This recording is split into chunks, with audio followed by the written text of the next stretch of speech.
At 6:47 on a Sunday evening, my 8-month pregnant stepdaughter pointed across my own dining table and said, "My dad is dead. That room is for my baby now. Get out." Nobody at the table reminded her whose house she was sitting in. I remember the exact time because the old wall clock over the doorway had just clicked past 7:15, and I had been wondering whether I should get up and warm the gravy. That was the kind of thing I still thought about back then. Gravy, coffee, whether everybody had enough potatoes. Keeping people comfortable had become a habit. My name is Diane Mercer. I was 58 that spring, and my husband, Robert, had been dead for 7 months. We had been married 17 years. 7 months sounds like enough time to understand that somebody is gone. It isn't. I still woke up some mornings and reached toward his side of the bed before my mind caught up. His reading glasses were still inside the top drawer of his nightstand.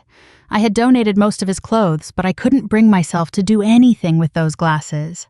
Robert used to wear them low on his nose while reading the Wisconsin State Journal, then look over the top of them whenever he thought I was saying something ridiculous.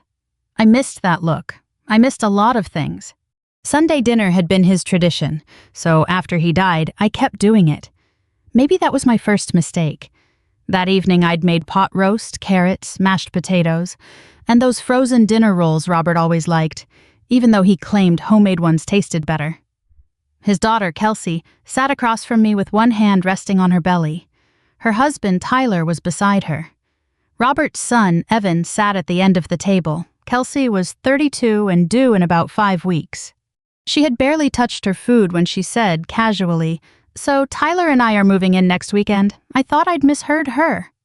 I set down my fork. "Moving in where?" She looked at me like the answer was obvious. "Here." Tyler kept eating. Evan stopped. I said, "You mean you'd like to stay here for a while?" Kelsey sighed. That little sigh bothered me more than it should have. "Diane, our lease is up at the end of the month. We're not signing another year when there's a 4-bedroom house sitting here with one person in it." I looked at Tyler. He finally glanced up. "It makes financial sense." That phrase almost made me laugh. Tyler worked in luxury auto sales over in Middleton, and from what Robert used to say, Tyler could make a bad idea sound like a tax strategy if you gave him 5 minutes. I folded my napkin. "How long were you planning to stay?" Kelsey shrugged. "Until we figure things out."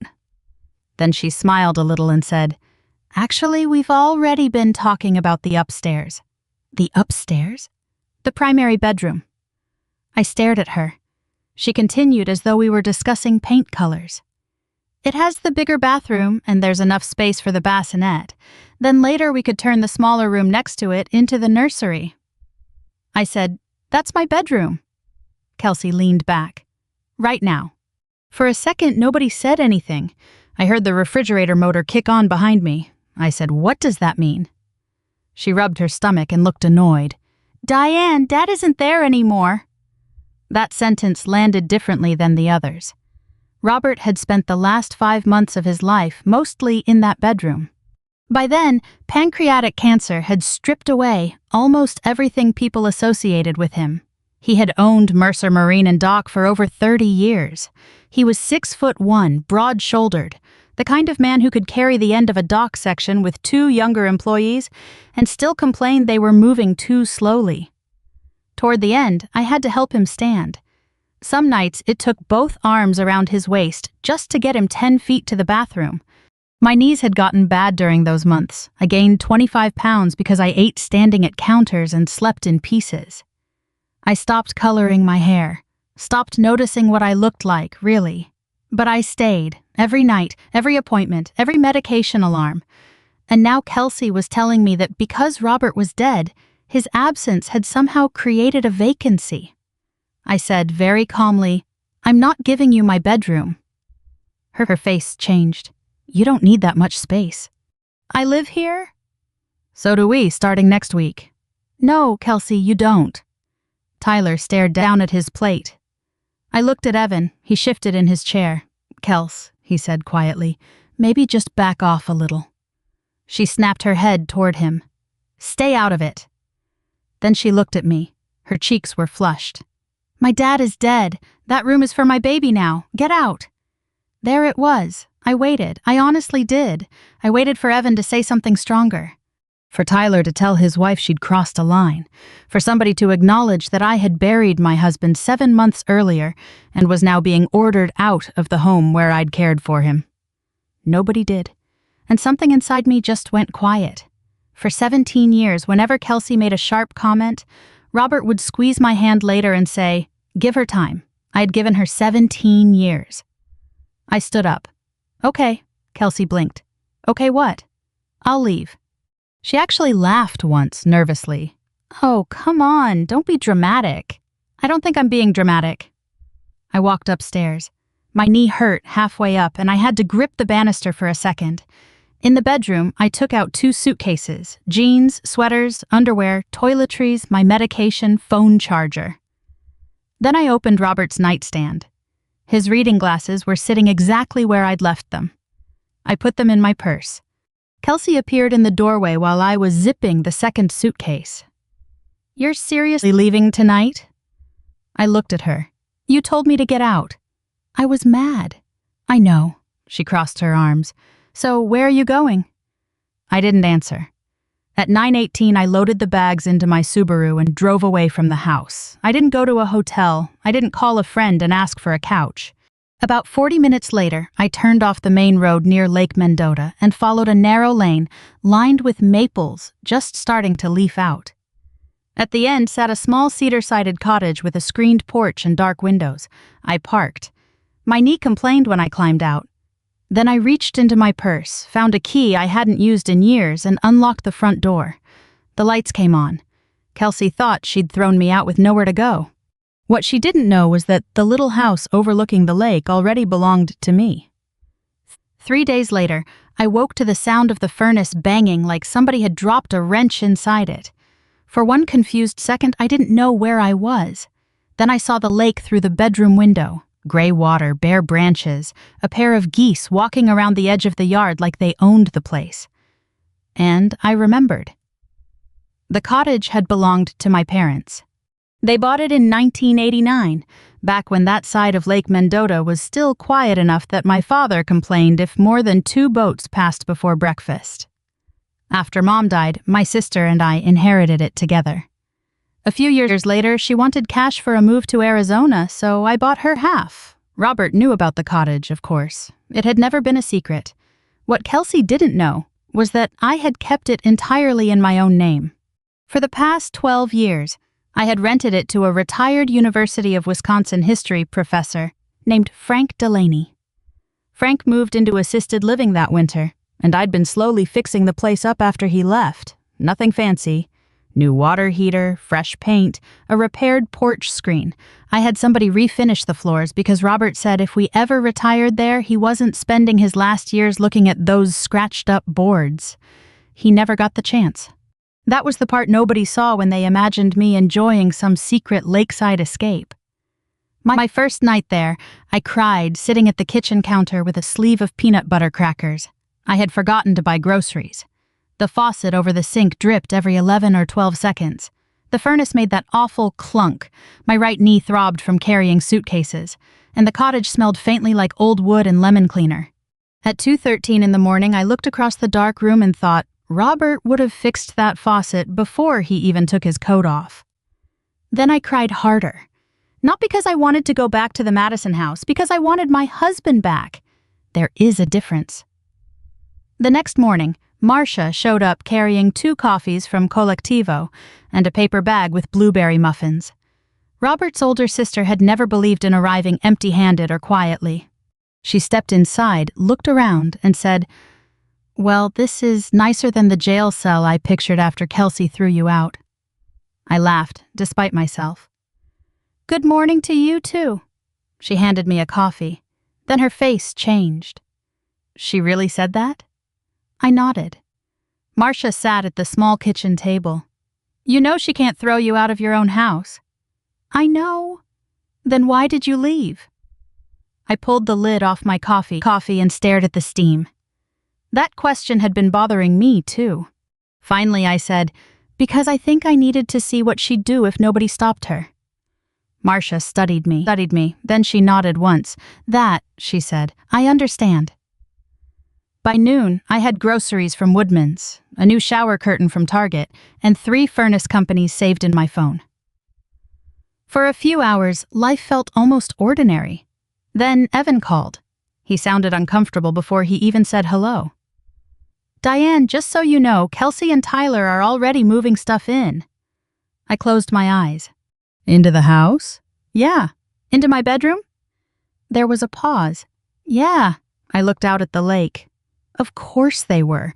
Evan kept talking. He told me Tyler's income had been bad for months. The luxury dealership had changed commission structures, and he hadn't been hitting his numbers. Kelsey and Tyler had debt too. Around $31,000 between credit cards and a personal loan, from what Evan understood. Their apartment lease was ending. The baby was coming. "They've been counting on Dad's estate," Evan said. "Counting on what exactly?" "I don't think they know." That answer told me plenty. Kelsey wasn't just grieving. She had built an entire financial plan around money she assumed would show up. I said, "Did Robert ever promise her the house?" "No." "The business?" "Not that I know of." "Then what exactly does she think she's inheriting?" Evan sighed. "I think she thinks everything." That afternoon, I tried not to think about it. I unpacked towels, cleaned a closet, found one of my mother's old Pyrex bowls in a cabinet and stood there smiling like an idiot. At 4:26, my phone rang. Kelsey. I almost let it go to voicemail. Then I saw the second call come through immediately. I answered. She didn't say hello. "Why did you block me from changing the utilities?" Her voice was so sharp that for half a second I thought something had happened with the baby. "What?" "The electric account, they're saying I can't change it." I leaned against the counter. "I didn't block anything." "Well, somebody did." "Why are you changing the electric account?" "Because I'm living here now." There it was.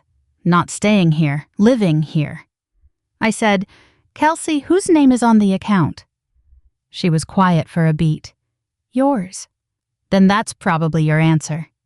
She made an angry sound. "This is ridiculous." "No, what's ridiculous is that you're trying to change household accounts 3 days after telling me to leave." "I'm trying to organize things before the baby comes." "At my house." "Dad's house." I let the silence sit. Then I said, "We'll talk later." I hung up. The next morning I called Madison Gas and Electric myself. The representative was polite. She told me someone had tried to add a new primary contact and update billing information, but they hadn't completed the request because the account holder had to authorize it. Nothing illegal had happened. Nothing dramatic, but it told me exactly what I needed to know. Kelsey wasn't waiting to see what happened. She was settling in. So I called Alan Rosen. Alan had handled Robert's business paperwork for years and helped us update estate documents after the diagnosis. He answered on the third ring. "Diane?" "Alan, I need to ask you something about the house." "What house?" "The Madison house." There was a pause. "What about it?" I told him the story. Not every emotional detail, just the facts. Sunday dinner, Kelsey moving in, the bedroom, the utility account. When I finished, Alan was quiet for several seconds. Then he said, "Come to my office tomorrow morning." That made me nervous. Why? Because I think Kelsey is operating under a misunderstanding.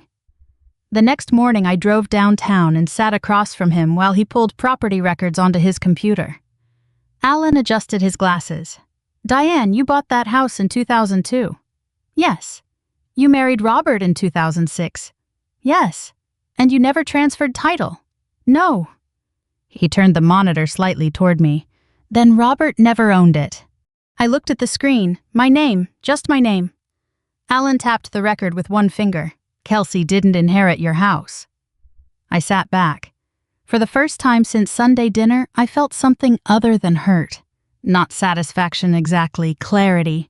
Kelsey hadn't inherited my bedroom. She hadn't inherited the kitchen. She hadn't inherited the driveway. She hadn't inherited one floorboard. And she had no idea. A week after that Sunday dinner, I got a phone call from a contractor named Mike Dougherty. I was standing in the cottage kitchen trying to figure out why the dishwasher smelled like a wet basement when my phone rang. Mrs. Mercer? Yes. This is Mike with Doherty Renovations. I just wanted to follow up about the estimates for your place on Blackhawk Drive. I stopped what I was doing. What estimates? He went quiet. That was the first sign something was wrong. The upstairs remodel? I didn't request an upstairs remodel. Another pause. Then Mike said carefully, I met with a Tyler Brooks at the property. Of course he did. I pulled out a chair and sat down. What exactly did Tyler ask you to do? Mike clearly realized he'd wandered into a family problem and wanted no part of it, but he explained.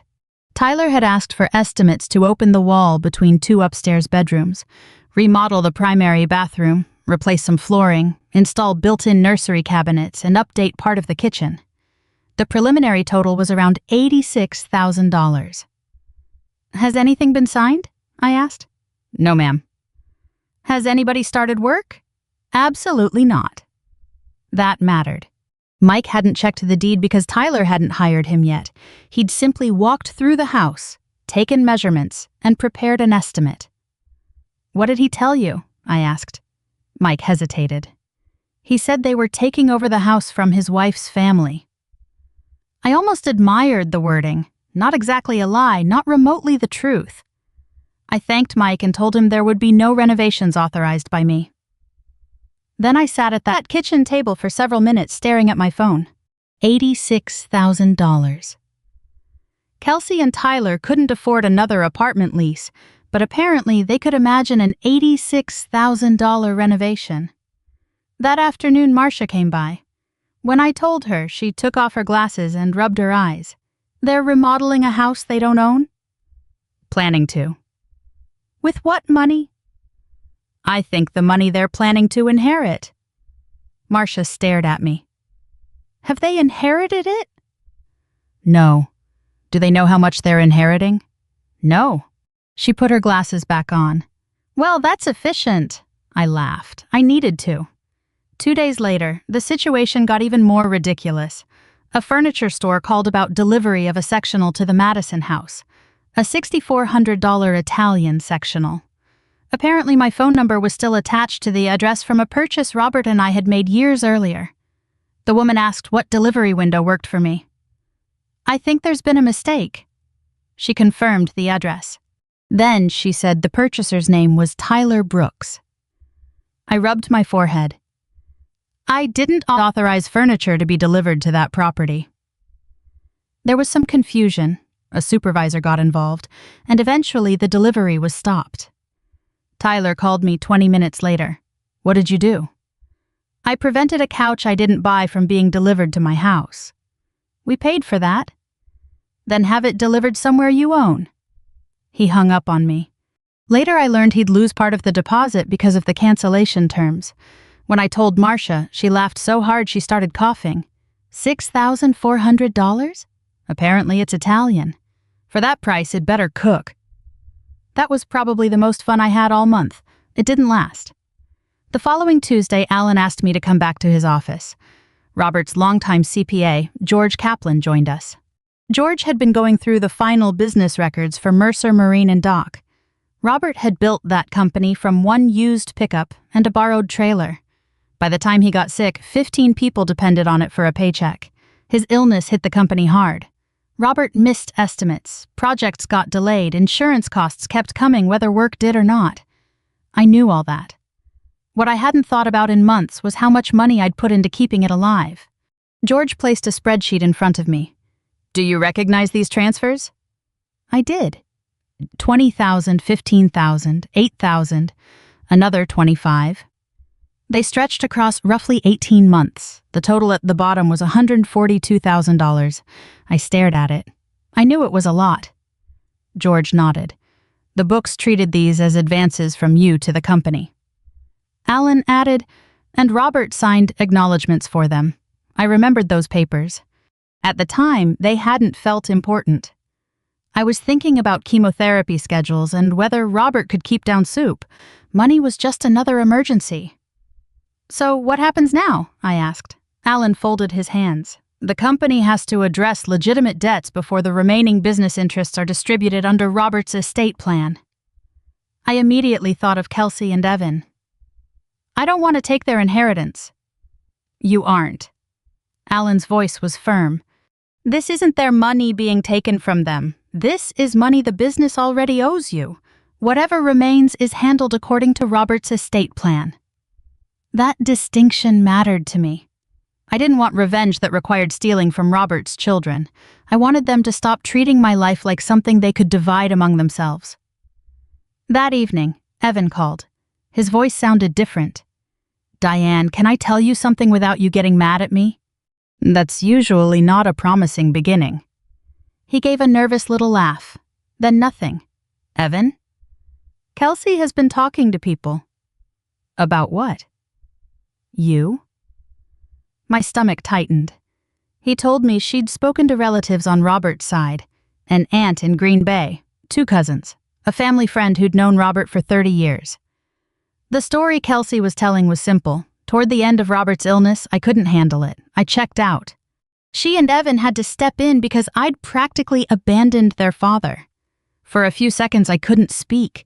I looked across the cottage at Robert's reading glasses sitting on the counter. She said I left him? Evan didn't answer right away. That was answer enough. Suddenly, I wasn't thinking about the house, or the $86,000 renovation, or Tyler's ridiculous Italian couch. I remembered one night near the end when Robert was too weak to stand by himself. He'd been embarrassed that I had to help him to the bathroom. He kept apologizing. I had my arms around his waist, trying to hold both of us steady, and I said, Robert, after 17 years, you really think this is the thing that's going to scare me off? He laughed. Barely. But he laughed. I slept in a recliner beside his hospice bed that night, and most nights after it. Now his daughter was telling people I had walked away. That was the moment the whole thing changed for me. Taking over my bedroom was one thing. Trying to take over my history with Robert was another. 3 days after Evan told me what Kelsey had been saying, my phone started filling up with messages from people who hadn't called once during Robert's final month. That alone told me something. His cousin Linda wrote first. I know everyone is grieving Diane, but throwing Kelsey out this close to her due date seems unnecessarily cruel. I read it twice. I hadn't thrown anybody out. In fact, I was the one living somewhere else. Then Robert's aunt Carol called from Green Bay. She was 74 and had known Kelsey since birth. I understood why her instinct was to protect her. What I didn't expect was the sentence she used. Robert would be ashamed of how you're treating his daughter. I was standing in the checkout line at Walgreens when she said it. For a moment, I couldn't move. The cashier had already started scanning my toothpaste and arthritis cream, and there I was holding my phone while a woman who hadn't seen Robert in his final 6 months told me what he would have thought. I paid, walked to my Subaru, and sat behind the wheel. I didn't cry. I almost wished I had. Instead, I started wondering if they were right.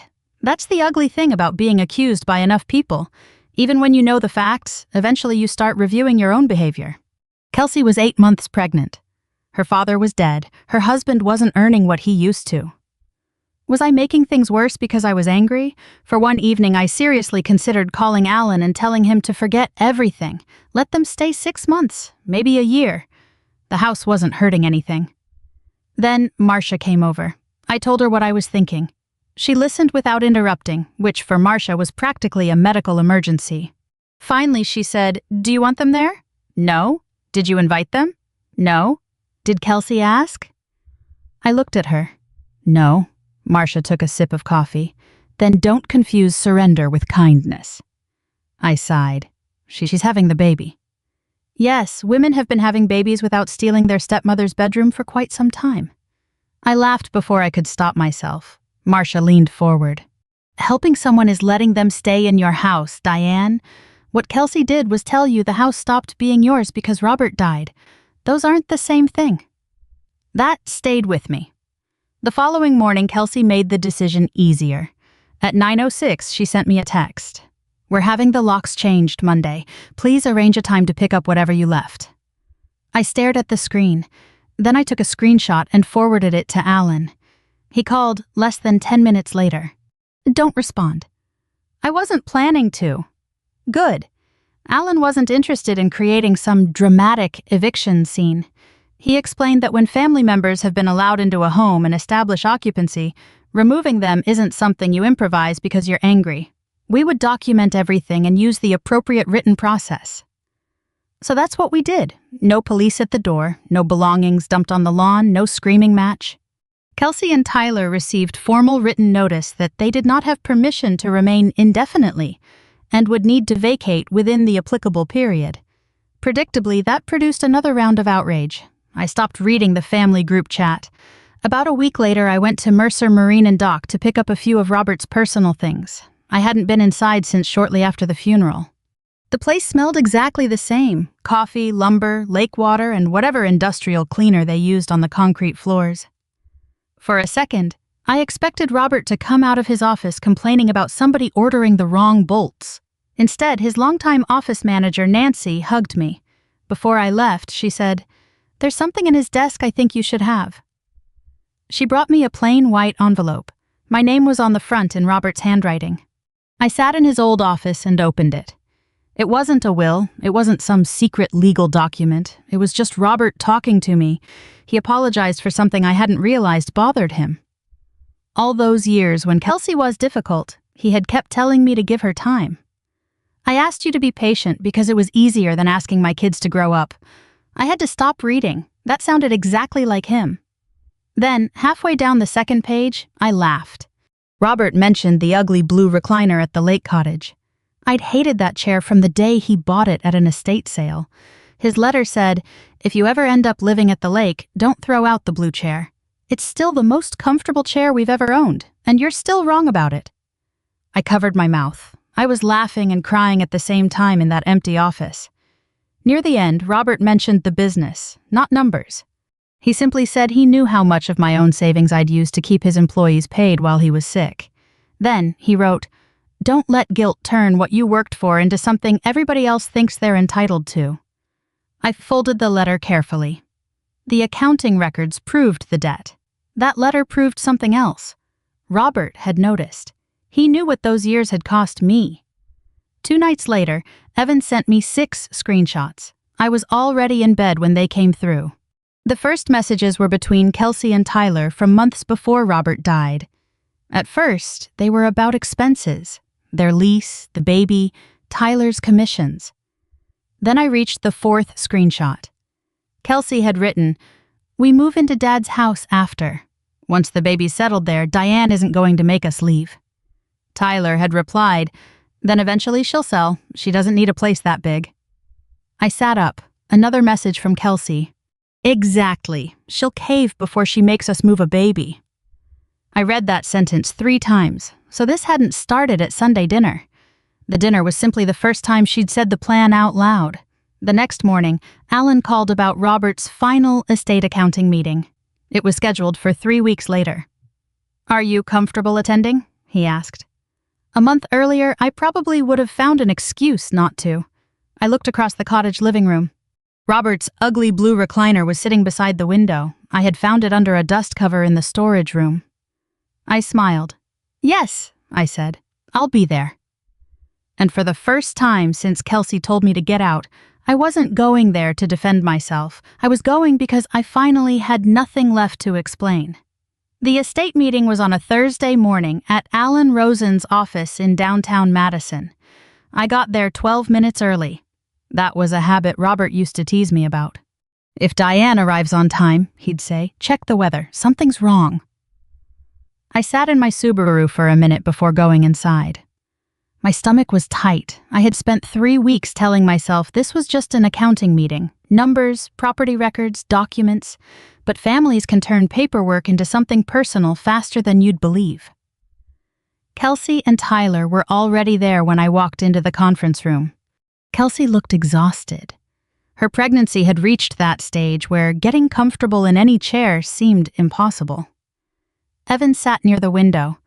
Marcia gave me a small nod. Alan was at the head of the table with George Kaplan, Robert's CPA. Nobody exchanged pleasantries.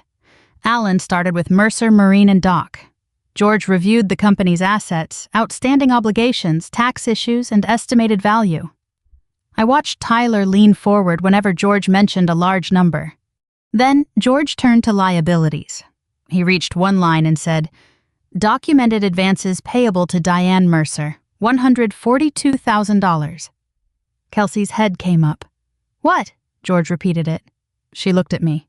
"For what?" Alan answered before I could. "Funds Diane advanced to the company during Robert's illness." Kelsey frowned. "But she was his wife." "Yes." "You don't owe your wife money." George spoke calmly. "Robert doesn't. The company does." He placed copies of the records on the table, transfers, ledger entries, signed acknowledgments, dates. Kelsey flipped through them faster than she could possibly read them. "This is ridiculous." "It isn't unusual," George said.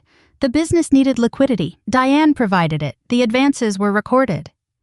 Kelsey looked at me. "So you get $142,000 before we get anything?" I hated the way that sounded. So I answered her myself. "I'm getting back money I already put in." Alan explained that after legitimate obligations were resolved, the remaining business interests would still be distributed according to Robert's estate plan. Kelsey and Evan weren't being disinherited. Nobody was taking what Robert had left them. Kelsey had simply been counting money before she understood where it came from. Then Alan moved to the house. Kelsey immediately said, "I don't understand why that's even part of this meeting. That's our family home." Alan slid a copy of the deed across the table. "It isn't part of Robert's estate." Kelsey stared at him. "What?" "Diane purchased the property in 2002. She and Robert married in 2006. Title remained with Diane." Tyler stopped moving. Alan continued. "Robert never owned the property." Kelsey looked at the deed, then at me, then back at Alan. I watched the realization move across Tyler's face. The contractor, the nursery plans, the sectional, all of it had been built around something they never owned. Kelsey pushed the paper away. "Dad lived there for 17 years. "He did," I said. "So it's his home." "It was his home," I said. "That doesn't make it his property." Her face reddened. Then she said something I think she'd been carrying for years. "You weren't his family before you married him. We were." Nobody moved. It hurt. I wish I could tell you it didn't. After 17 years, part of me still feared that Robert's children saw our marriage as a long visit that ended when he died. I reached into my purse. "I know," Kelsey seemed surprised. I took out Robert's letter. "I never asked to be there before you. I never asked him to choose." I looked down at the pages. "But I was his wife." I read only a small part. Robert's words about asking me to be patient because it had been easier than asking his children to grow up. Then a few lines about the years we'd shared and what I'd done while he was sick. Kelsey stared at the table. I folded the letter. She suddenly said, "You weren't even there half the time at the end." Evan looked at her. "Kelsey." "No, everybody acts like she did everything." I opened the folder I'd brought. Inside was Robert's hospice calendar. Not something I had created for this meeting. It was the same battered calendar I'd kept on our kitchen counter. Medication schedules. Oncology visits, home nurse appointments, my notes about what Robert ate and when he was sick. I pushed it toward her. "I don't need you to thank me for taking care of your father." My voice was quieter than I expected. "But you don't get to tell people I left him." Kelsey didn't touch the calendar. Then she turned toward Evan. "Tell them." He frowned. "Tell them what actually happened." Evan swallowed. "I am." He reached into his jacket and took out several printed pages. I recognized the screenshots. Kelsey did too. Her face changed immediately. "Where did you get those?" "You sent some of them to me, remember? When you were asking what Dad planned to do with the house." He put the pages down. Alan read them. The room became painfully quiet. "Move in after Robert died. Get established. Use the baby's presence to make it harder for me to say no, eventually pressure me to sell." Kelsey looked at Evan. "You're taking her side?" He stared at his sister for several seconds. Then he shook his head. "No," Kelsey gave a bitter laugh. "Sure looks like it." Evan's voice was low. "I'm finally taking Dad's."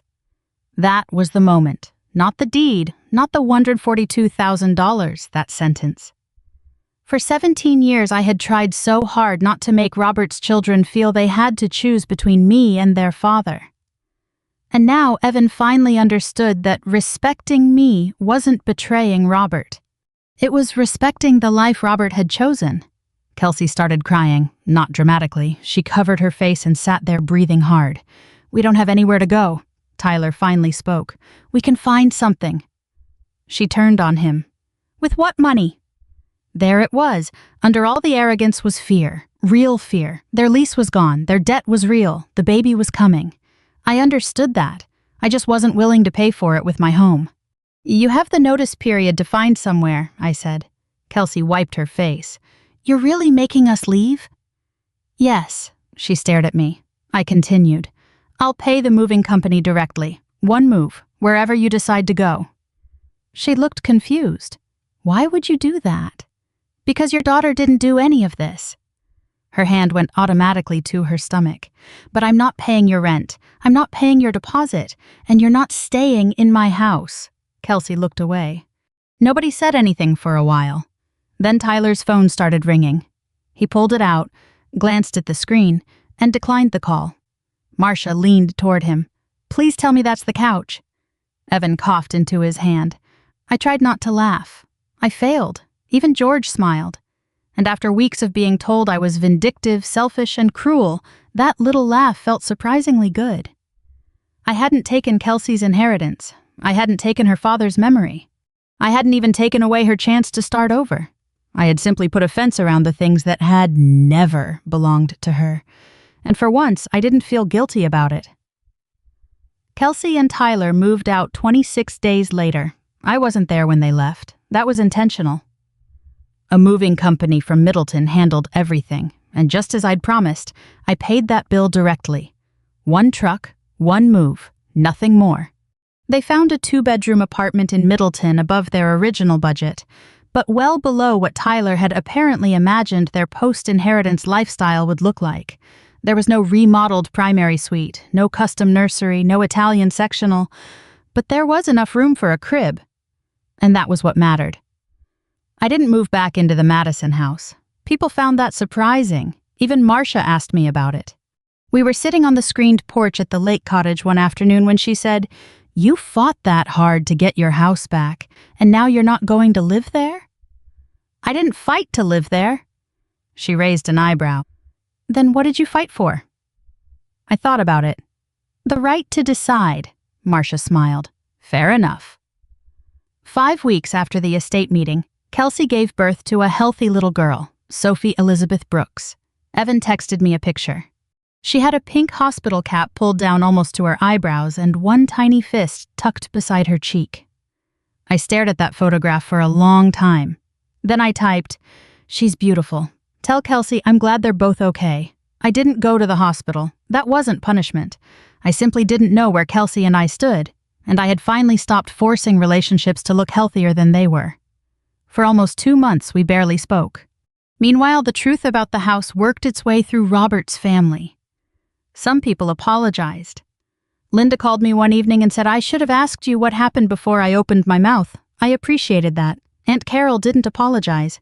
She said, "I still think you could have handled it more gently." A year earlier, I probably would have spent 3 days trying to convince her I wasn't a bad person. This time I said, "You're entitled to think that." Then I changed the subject. That felt like progress. Life at the lake became ordinary in ways I hadn't expected. The furnace got fixed. The dripping faucet needed a $12 part, which would have delighted Robert because he hated paying plumbers for simple repairs. My knee still bothered me, especially in the mornings. And those 25 pounds I'd gained while caring for Robert didn't disappear because I had suddenly discovered self-respect. I started walking. Nothing impressive. 10 minutes along the lake at first, some mornings 15, on bad days 5. I bought better shoes, got my hair trimmed, started cooking actual meals again instead of eating crackers over the sink. Not because I was becoming some new woman. I was 58. I liked the woman I'd been. I just wanted to start taking care of her again. And yes, I kept the ugly blue recliner. I put it beside the living room window where Robert would have wanted it. It was annoyingly comfortable. I never admitted that out loud. Evan began stopping by every couple of weeks. Sometimes he'd bring lunch. Sometimes he'd fix something I hadn't asked him to fix. I think it was his way of apologizing for staying quiet at that dinner. I never made him say it. Marcia came over more often than anyone. One Friday, she arrived holding a bottle of wine and announced, "It was $12. We're adults. We can survive it." We did. As for the Madison house, I rented it to a couple in their 40s. She worked at UW Health, and he taught high school outside Madison. They signed a proper lease, they paid on time, they asked permission before changing anything. You'd be amazed how luxurious basic respect can feel after somebody tries to claim your bedroom. About 4 months after Sophie was born, Kelsey texted me. "Would you meet me for coffee?" I stared at the message longer than necessary. Then I agreed. We met at a coffee shop in Middleton on a Tuesday morning, neutral territory. Kelsey arrived carrying Sophie in a car seat. She looked different. Tired, mostly. Not the dramatic kind of tired people talk about, the real kind. Hair pulled back, no makeup, a faint spit-up stain on one shoulder. She sat across from me. For a minute, neither of us knew how to begin. Finally, she said, "I owe you an apology." I waited. She looked down at Sophie. "When Dad died, I got scared." Her voice cracked slightly. "Tyler wasn't making what he used to. Our debt was getting worse. Then I got pregnant, and I just kept thinking Dad had always taken care of things." She rubbed her thumb against the edge of her coffee cup. "I started thinking the house was supposed to take care of things too, the company, everything." I said nothing, she continued. Somewhere along the way, I stopped asking what was Dad's and started deciding anything connected to him belonged to me. That was probably the most honest thing she'd ever said to me. "It doesn't excuse what you did," I said. "I know. And telling people I abandoned him was cruel." Her eyes filled. "I know." I took a breath. "You were allowed to grieve your father, Kelsey. You weren't allowed to erase his wife." She nodded. There was no big hug, no movie ending. After a while, she lifted Sophie from the car seat. "Would you like to hold her?" I did. Sophie opened her eyes for about 3 seconds, looked completely unimpressed with me, and went back to sleep. I smiled. That was enough for one day. Over time, Kelsey and I found a different relationship, not the old one. Something more careful. There were boundaries now, no financial dependence, no assumptions, no pretending that Sunday dinner had never happened. On Robert's next birthday, I sat by the lake with his reading glasses on the little table beside me. For a long time, I'd thought revenge meant making Kelsey lose. But she still received what her father intended for her. So did Evan. I didn't take their money, their memories, or their place in Robert's life. I simply stopped allowing anybody to take mine. My home, my savings, my years with Robert, and my right to decide what happened to the rest of my life. I used to think keeping a family together meant swallowing whatever hurt the most. I don't anymore. Sometimes a boundary isn't what breaks a family. Sometimes it's the first honest thing that gives one a chance to heal. If you've ever had family mistake your kindness for permission, I'd like to hear what finally made you draw the line. Sometimes saying enough is where respect finally begins.